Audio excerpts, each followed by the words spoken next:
বিসমিল্লাহির রহমানির রহিম।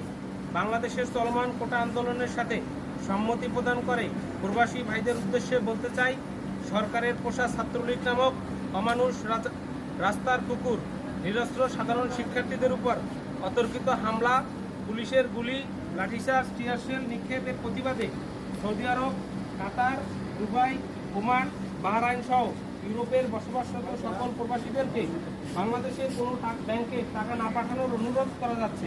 চলমান এই আন্দোলনে ছাত্রদের দাবি আদায় না হওয়া পর্যন্ত এবং গুলিতে মৃত শহীদ ভাইদের খুনিদের বিচার না হওয়া পর্যন্ত বাংলাদেশের কোনো টাকা না পাঠানোর অনুরোধ প্রদান করা হলো। এই আন্দোলনে সকল ভাই বোনদের উদ্দেশ্যে বলতে চাই, যৌক্তিক দাবি আদায়ে লাখো প্রবাসী ভাইয়েরা তোমাদের সাথে আছে। আপনারা আছেন তো? সবাই বলে দেন। আসি।